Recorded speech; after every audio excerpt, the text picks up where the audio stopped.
Chrétien, pourquoi tu aimes juger selon l'apparence et incapable de juger selon le discernement? Avant de rentrer dans la profondeur de mon message, j'aimerais que nous lisions le livre de 1 Samuel 16, verset 7, il est écrit: « Et l'Éternel dit à Samuel, ne prends point garde à son apparence et à la hauteur de sa taille, car je l'ai rejeté. » L'Éternel ne considère pas ce que l'homme considère.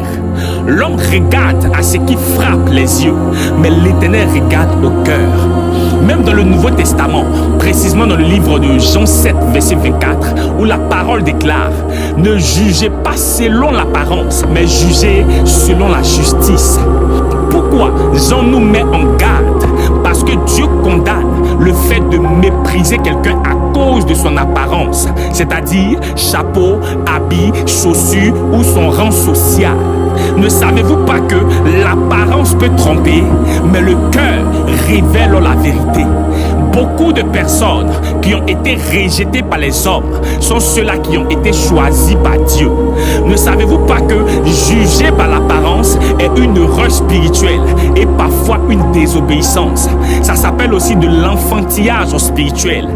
Un jour, Philippe annonce à son ami Nathanaël qu'il a trouvé le Messie en la personne de Jésus à Nazareth.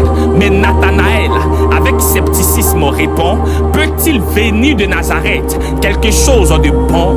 Pourquoi? Parce que Nazareth était un petit village rural de Galilée sans importance politique, économique ou religieuse. C'est pourquoi la pierre qu'avaient rejeté ceux qui bâtissaient est devenue la principale de l'angle. Je vais dire à quelqu'un: Dieu peut se présenter sous une apparence de fou pour se révéler à une personne. Dieu peut se manifester de manière déroutante, humiliante ou incomprise par les hommes. Dieu peut se révéler d'une manière que l'homme naturel juge comme une folie. C'est pourquoi 1 Corinthiens 1 verset 27 déclare que Dieu a choisi les choses folles du monde pour confondre les sages.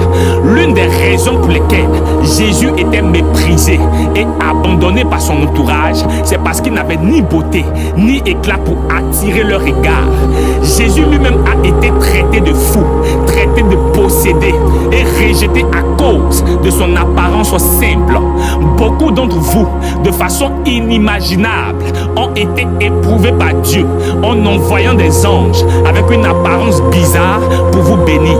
Mais tellement que vos regards sont fixés sur l'apparence, vous êtes passé à côté de votre opportunité.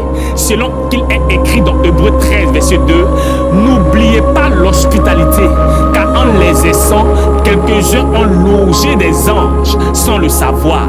Laisse-moi te dire que Dieu peut te parler à travers un pauvre, un fou, un enfant, un païen ou un frère de l'église. Ne jugez jamais par une apparence, car Dieu peut se cacher dans ce que l'homme méprise. Même au niveau des serviteurs de Dieu, beaucoup de fidèles, par manque de connaissances, se basent sur l'apparence pour définir un vrai serviteur. Ils appellent vrais serviteurs ceux qui parlent avec éloquence, qui ont des vêtements très coûteux, qui donnent seulement des prophéties, qui ont 10 000 fidèles et qui ont une église climatisée.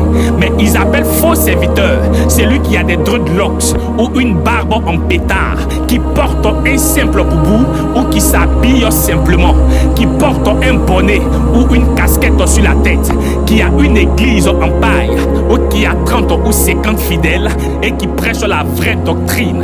Laisse-moi te dire que ce n'est pas tout ce qui brille qui est de l'or, et ce n'est ni par la puissance, ni par la force, ni par l'apparence, mais par l'Esprit de Dieu. Beaucoup se basent sur la Bible, mais ils manquent de connaissance de la parole. La Bible dit dans 2 Corinthiens 3 verset 6, la lettre tue, mais l'esprit vivifie.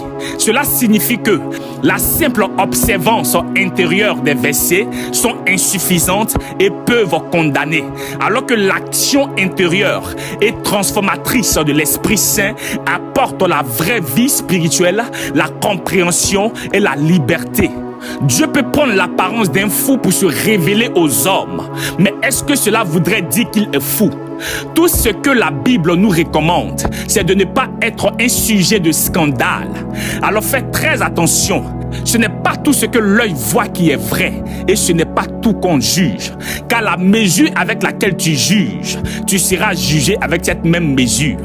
Alors ne garde pas ce message pour toi seul. Partage avec une âme et sois béni.